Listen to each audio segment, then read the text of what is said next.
Hello and welcome to Focus, the Catholic Answers podcast for living, understanding, and defending your Catholic faith.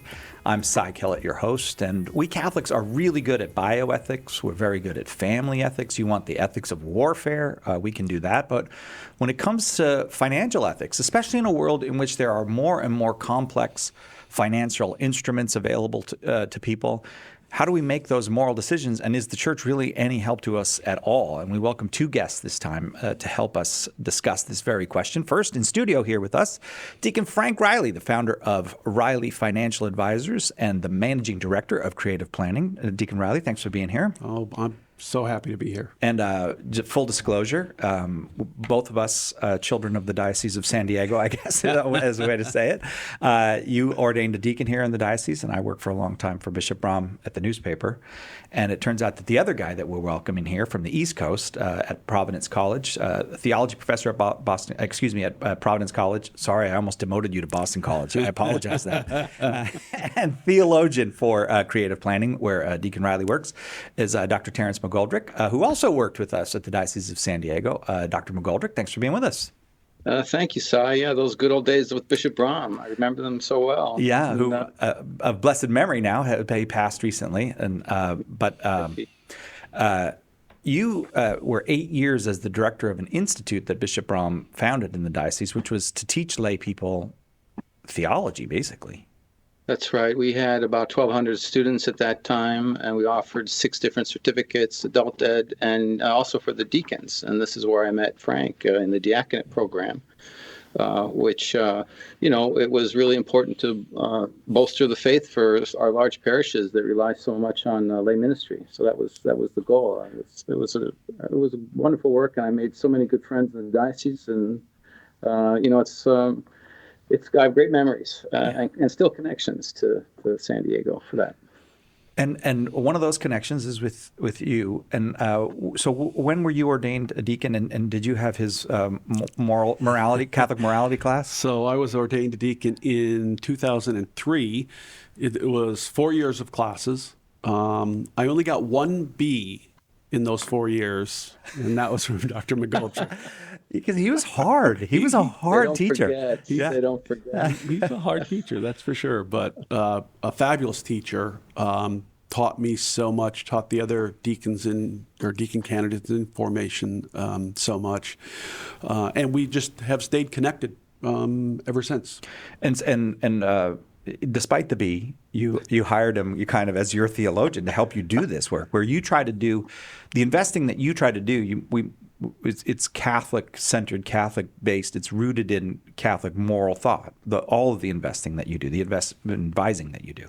All of it is, we call it a Catholic focus on every part of your financial life.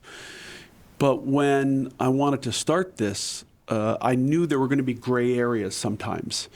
And so you need a good, strong theologian to help you go through those gray areas. And so Dr. McGoldrick and I have regular meetings to look at the different investments, look at the different offerings, and really make sure that we're staying true to what the Catholic Church has called us to in how we deal with our finances.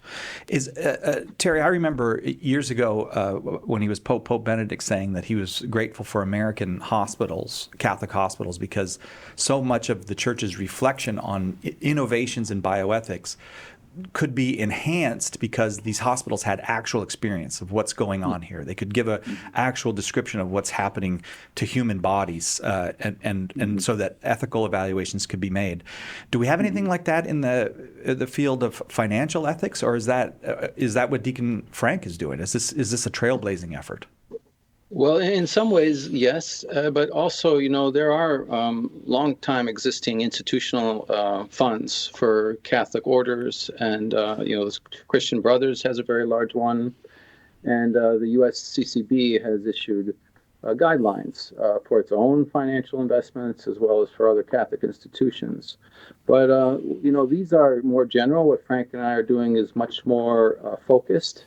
And we actually look closely at each one of these, and we are more stringent in our criteria than those. Just to give you an idea, Cy, they will allow 20% investment in businesses that might violate in some way our Catholic social teaching or values, provided that they advocate for change.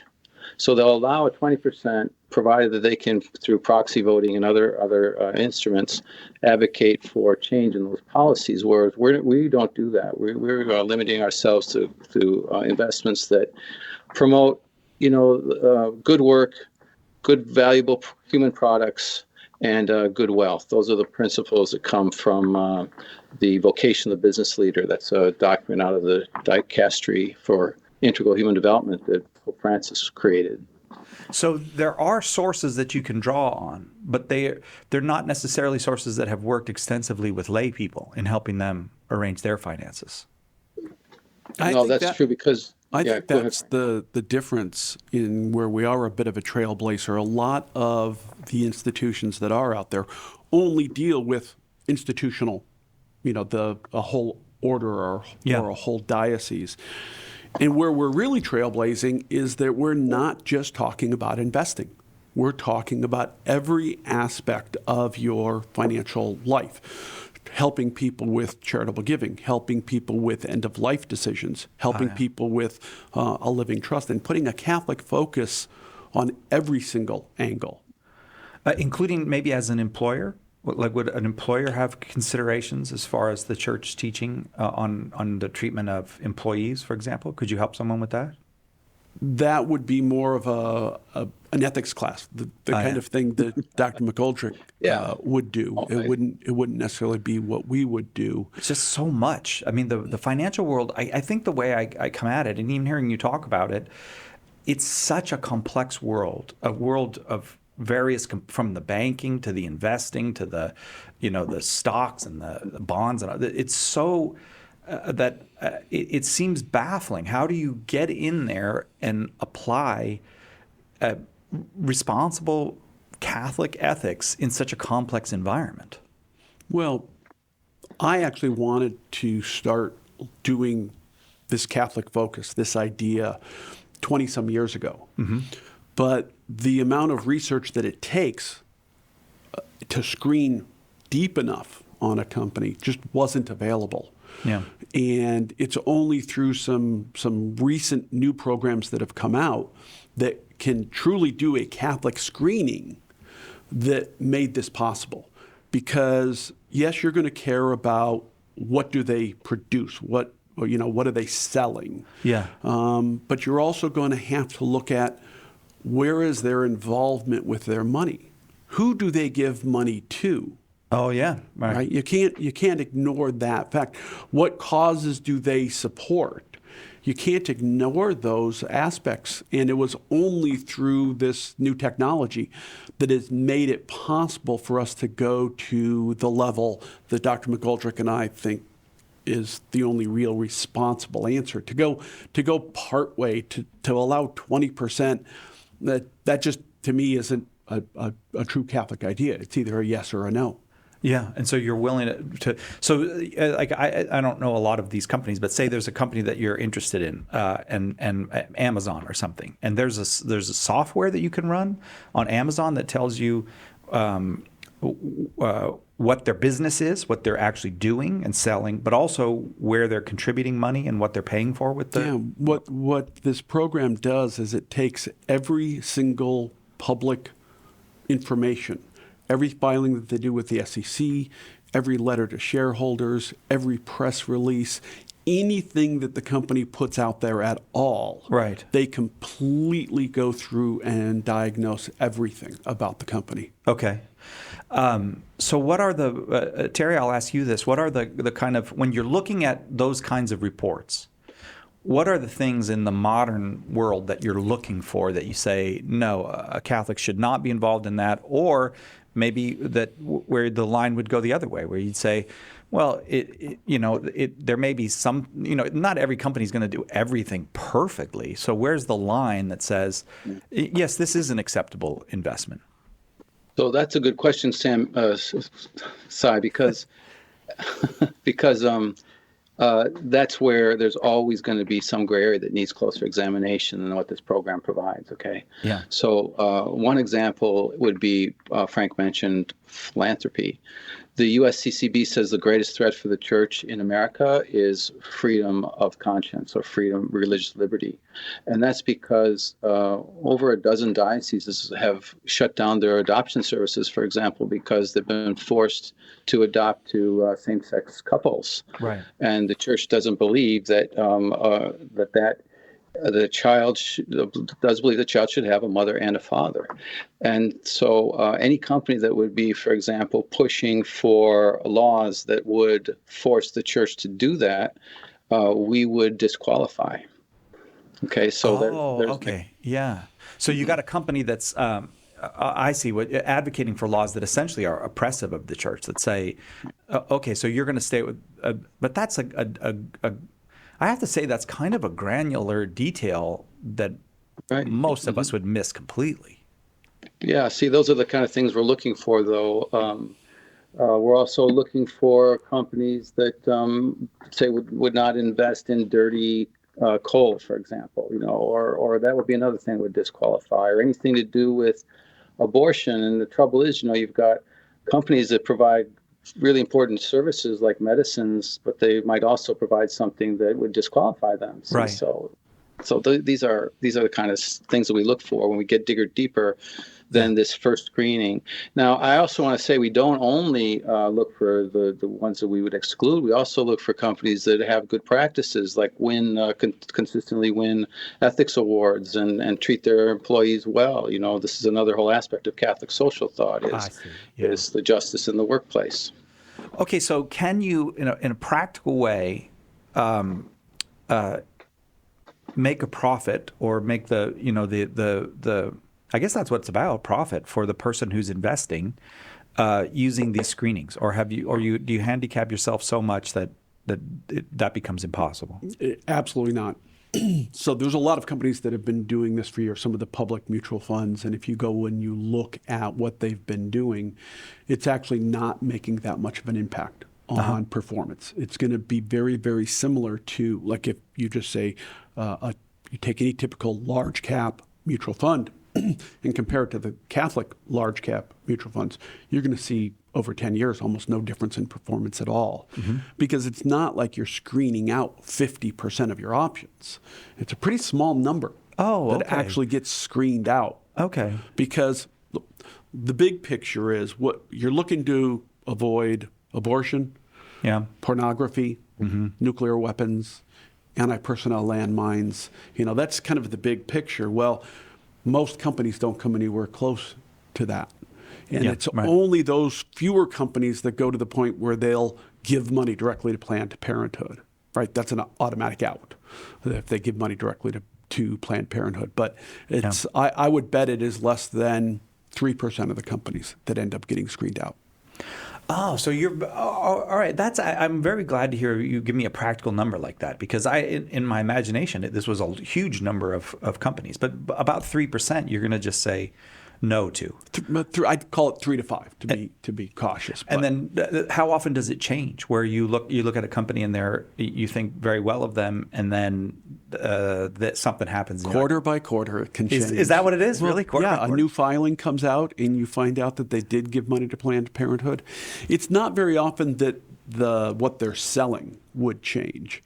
Where you have to be most cautious on that is anybody in the medical field, whether it's devices for abortion, or the morning after pill, where a pharmaceutical company maybe wasn't in that market and now they've gotten into that market. Right. Most of the quarter by quarter changes end up being either their philanthropy or what they're promoting. And so all of a sudden they wrote a big check to Planned Parenthood, for example. Yeah. And then you're out of business with them. And so if your portfolio is 40 stocks, you got to rerun that report every quarter for 40 stocks. It seems to me that when you talk about the ethics of warfare or the ethics of medical ethics, these are two areas where lots of people listen to the Catholic Church who are not Catholic, because it's a 2,000-year tradition of thinking these things through, having standards and all that.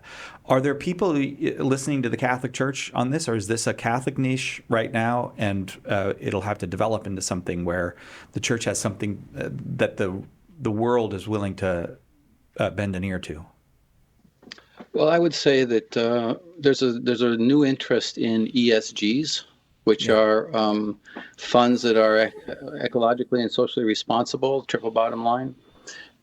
But right now, Sai, that is very nebulous. Nobody really knows how to define ESGs, and the church does have some pretty clear criteria about social justice and the role of business in society. I mentioned true human goods, and so the idea of true human goods. What is a true human good? It's something that's going to contribute to real human welfare and not maybe luxury or unnecessary type of super consumerism. Pope John Paul II called it. So I think that there is this real guidance. I can't answer if society is listening, but I don't know the number, but it's probably hundreds of billions of dollars in Catholic investment funds in these large, you name it. Catholic Relief Services has a huge fund. These orders all have funds, and they're all under management, and they're generally abiding by these principles. We're just being a lot more. We're curating this a lot more closely than these other ones, I would say. And I would caution people that investing in an ESG fund is not Catholic investing. Explain that to me. What is that? How does that work? So just take the social part of it, right? What one person thinks, or one person running a fund is socially responsible, somebody on the other side could take the exact opposite idea. So there's no definitive criteria on that. And so also any ESG fund will never look at the philanthropy of the company that they're putting into the portfolio. I'm not saying ESGs are bad. I'm just saying they're not Catholic investing. Right. They may actually have a lower standard in the sense that they haven't thought through these issues in a fully Catholic way. They're correct. Yeah. Okay. So I got to tell you both. I'm just going to confess to you right now. I've been working for the Catholic Church most of my life. Don't have a lot of money. Don't have a lot of time to figure out what to do with the money. But we have options that we can choose in our, what do you call it, 401k, right? I think it's 401k.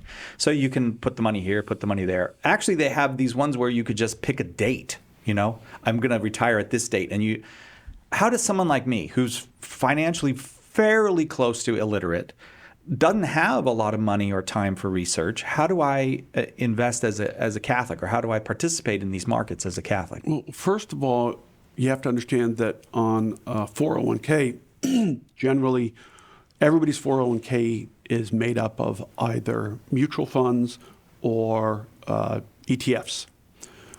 Well, you can't do the Catholic criteria on those. The only way you can do a Catholic criteria is if you have a portfolio of individual stocks where you can look at each and every individual stock. Okay. What a Catholic could do, whose most of their money is in a 401k, and most of everybody's retirement money is in a 401k or a 403b, you can push your employer to add some of the Catholic mutual funds or Catholic ETFs that are out there. You're not going to get a real thorough deep dive like what we're doing. You do, yeah. But it's better than nothing. Yeah, okay. So I would say go to your employer, push them, say, I'd like to get some Catholic options included in this. Right. Which there really isn't a reason they should say no to that. No, and they haven't here. Catholic Answers, we have those available to us. So that's certainly a first step. But then if you go to that next step of money outside of a retirement plan, where you can build a portfolio of individual stocks. We're not the only ones doing this. There's a lot of other people, a lot of other money managers that are kind of doing the same thing. I'm just saying that I believe that what the decisions that Dr. McGoldrick and I have made really go much, much deeper. My best example, I'm not going to name names, but a large company that you can do internet searching with. Most Catholic mutual funds own that company. But what do you think the number one way people find pornography is? that it's that company. Yeah. Right? Right, So right. we won't, now that's a very indirect involvement, Right. but we won't own that company. Yeah. That's where I'm talking about really taking your Catholic faith to the finest point on your investing to know I'm not violating in any way any Yeah. part of my Catholic faith, and in some ways I'm trying to do good with the investing, because there's two parts to what the USCCB has asked anybody with Catholic investing to do: avoid the bad, Yeah. but do some good. Okay. Right, and Yeah. that's where Terry was talking about looking at companies that have regularly won ethics awards. They're doing good. Yeah. And within the environmental sense, you can say, okay, let's look at some of the companies that are doing great things with solar power or other energy alternatives, and do good for the environment and avoid the evil. So you can actually have both parts to the portfolio. So a person can come to you and say, "I have, I'd like you to manage my money, but I want to do so in a Catholic way," and they can be heavily involved in that, or relatively lightly involved. They can entrust it to you, and they'll be able to have the confidence. I'm not investing in pornography, Right. And no one wants to. Right. No good Catholic should want to. Right. But yeah, it's normally when you hire a money manager, you're basically saying, I'm going to trust you to follow the criteria that I give you. Mm-hmm. So if somebody comes and says, I want the Catholic way, well, they can be assured that they're going to get that through their entire portfolio. Plus, again, I don't want to sidestep those other important parts. A great part is the trust that you have a lawyer draw up for you. I was very lucky that I recently had my trust redone by a Catholic attorney, and I had told him I really want my Catholic faith within here. And I loved what he gave back to me. My trust actually says that if I am dying, they should do the Viaticum Mass, the Mass that is done for somebody who is dying. They should bring in a priest for that. And it even goes so far as to say, at the hour of my death, I want people to be praying the Chaplet of Divine Mercy.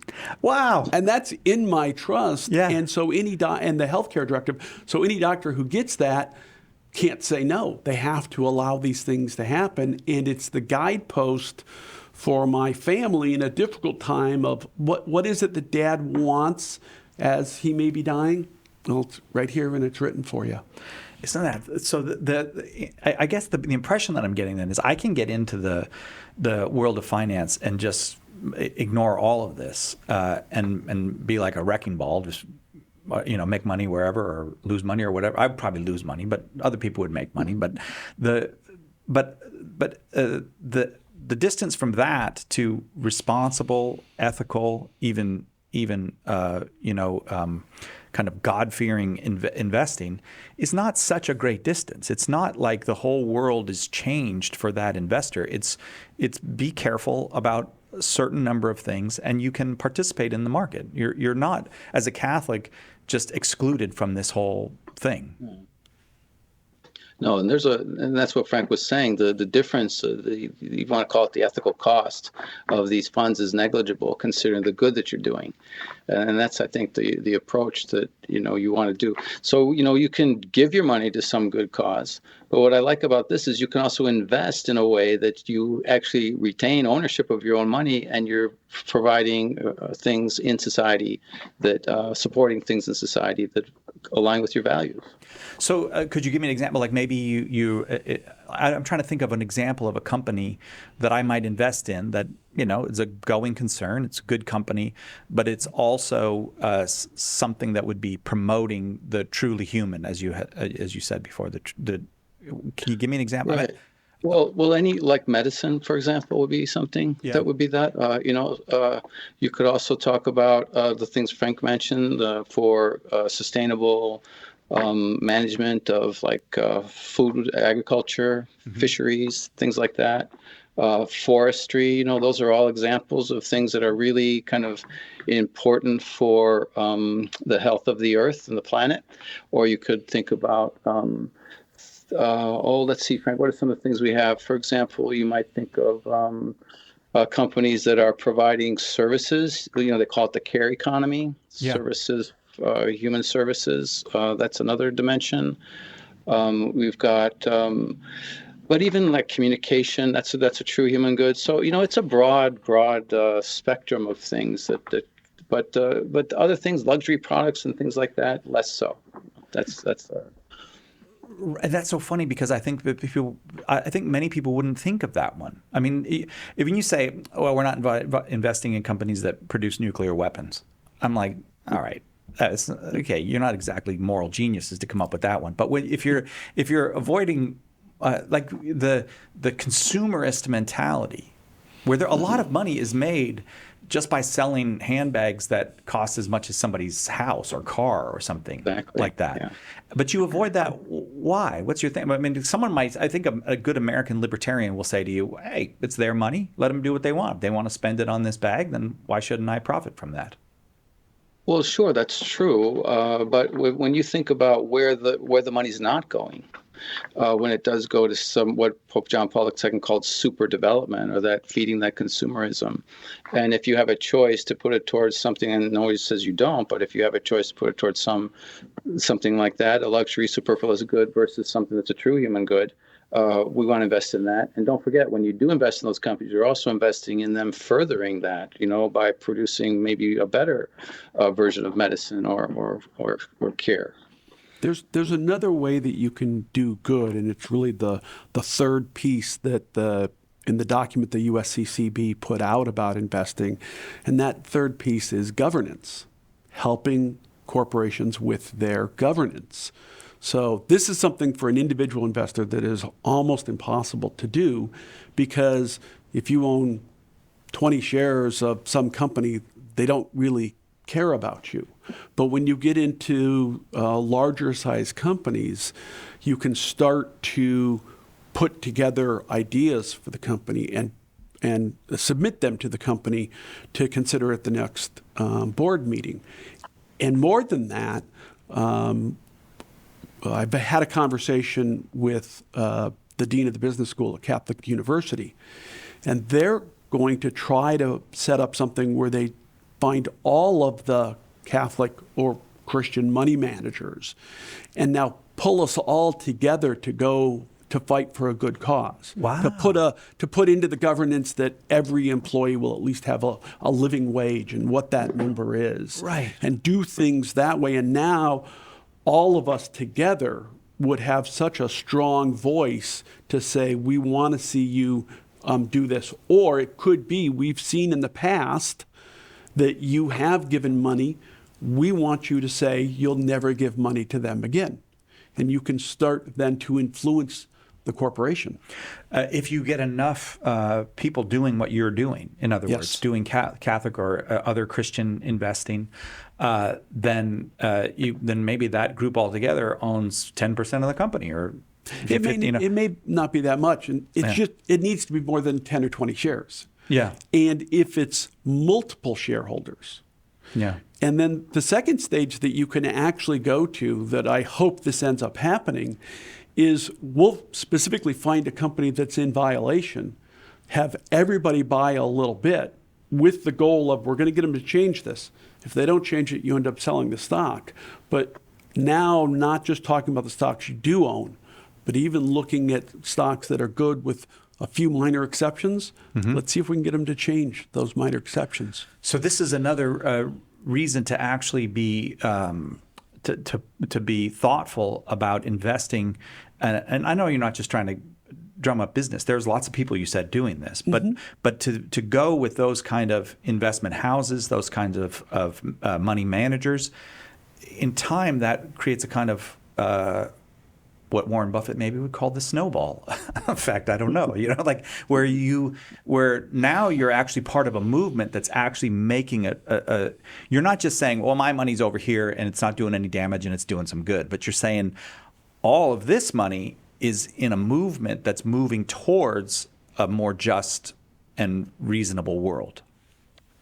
And I also like the idea of bringing Catholic U and other universities in. Students, it becomes a learning experience for student participation in this really important sector of our economy, and to think about companies this way, And not to say, I think there's an important shift going on too in companies. I've been teaching business ethics in the MBA school for about a decade, and the conference board, which is about 500 CEOs of top U.S. companies that advise the U.S. government, in 2020, they changed, first time ever, the purpose of a corporation to be, instead of benefiting shareholders, return on investment, to benefiting all stakeholders.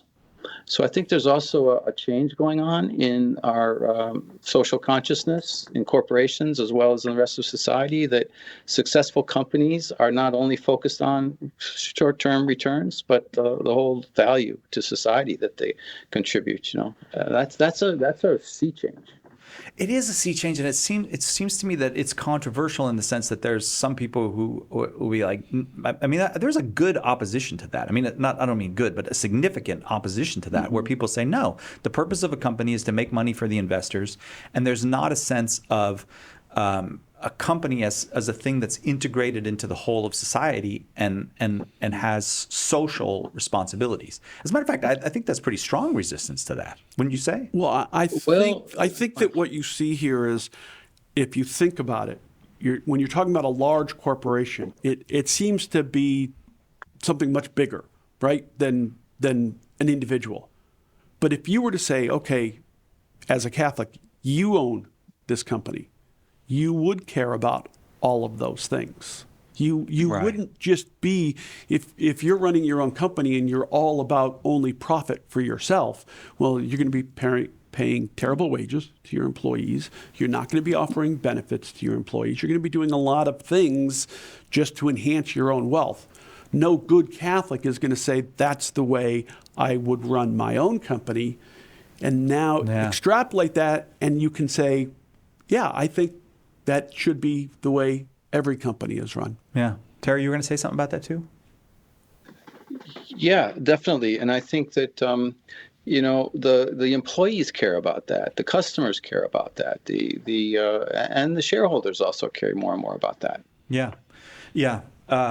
So I guess before we end, I would like to ask you this. In your experience, the two of you, what are some of the errors that Catholics make in the investing of their money? Where are we making mistakes? Is it maybe you've already covered them, but I think people would like to come away with some sense of what can I do better, given that you both have reflected on this a great deal. It's not that they're doing or making errors. Okay. They're not even thinking about it. Okay. I would say 98% of Catholics never even think about their investing and how their Catholic faith should affect that investing. So what we really want to do is just get Catholics to think about it. Yeah. That's the first step, right? If you finally look at it and you say, okay, as a Catholic, I want to be careful with my investing. Well, there's lots of people who can help you do that, but you have to have that thought first. I see. And most Catholics don't have that thought. And we're hoping through podcasts like this and other work that we're doing, we can cause Catholics to stop, think about it, and then take some action. Terry? Yeah, I think most of us feel kind of powerless to these big things going on in society, and this is one way, like your vote, that you can put your money to good use and in line with the principles that you live and believe in, and at least, if nothing else, make sure that they're not going against those principles, unwittingly. Yeah, and it does sound like now, today, in the 2020s, there's a lot more. It seems like you've founded some of that yourself. You've created that yourself, but you've also discovered it. That there's a lot more resources available to the person who does want their Catholic Christian faith to come into the pocketbook as well. Where there are lots of options now. Yeah. Where 20 years ago you had one or two large corporations doing Catholic mutual funds. Now you actually have a lot of money managers who do that, a lot of mutual fund options. There's even now some ETFs that do it. Again, I don't think the ETFs can go to the degree that you need to go to, but it's better. It's better than nothing. Yeah, right.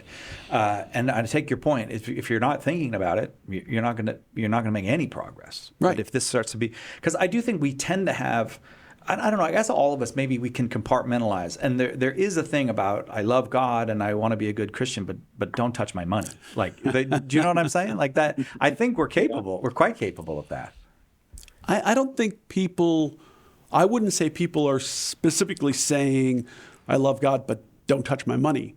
They love God, but again, they don't think about how their faith should influence every aspect of their life, right? Catholics make choices off of their faith on maybe even what city they live in, what school they would send their children to, what kind of profession they want to work in. So Catholics do have their faith involved in a lot of aspects of their life.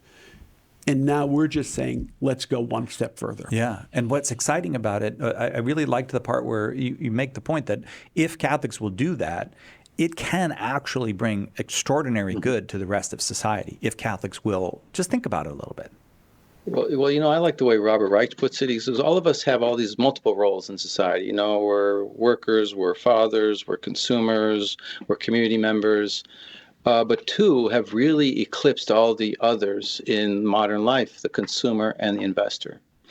And these decisions that we make and where we put our money and what we choose to buy really do shape not only our economy, but the shape of success or failure of other economies around the world, And so that's something that we don't think about very often, of how the world that we live in kind of does really depend upon these decisions that we make in a larger way really than ever before. I really appreciate both of you coming in. I am curious about this. Have you ever been surprised? Have you ever thought, here's a company that, you as a money manager, like, this looks like a great investment for my investors. Let me take a quick look at this, perfunctory look or whatnot. But then you're like, wait a minute, I can't invest with them. You have been surprised? Oh, yes. Really? Many, many times because of that look at the philanthropy and what they promote. Yeah. That's where you find most of the surprises. Terry McGoldrick, Dr. Terence McGoldrick is a professor of theology at Providence College. Thanks very much, Dr. McGoldrick. Terry. Enjoyed it very much. I really appreciate it. We promoted me to doctor. I hope we'll do it again. Deacon Frank Reilly, the founder of Reilly Financial Advisors and now a managing director of creative planning. Thank you very much, Deacon. It was my pleasure. Thank you. Yeah, it's exciting stuff that you're doing. I hope as financial questions come up, we can use you as a resource again because it's fascinating stuff. I'm here. I'm local. Call me whenever you'd like. Okay. All right. Thank you both. And thank you to all of our listeners. So we do appreciate that you spend this time with us here at Catholic Answers Focus. If you'd like to send us a message, maybe there's something that you heard you'd like to respond to. Maybe you have a suggestion for a future program. You can always reach us by email at focus@catholic.com, focus@catholic.com. Wherever you're watching or listening, if you'd give us that 5-star review, maybe a few nice words, that will help to grow the podcast. Maybe share this podcast with a friend or a family member. And got to talk about money. If you'd like to support us financially, you can go to givecatholic.com. Givecatholic.com. Remember that there's a $1 million limit. Do not give more than $1 million, but any amount up to that we will take. Givecatholic.com. I'm Cy Kellett, your host. We'll see you next time, God willing, right here on Catholic Answers Focus.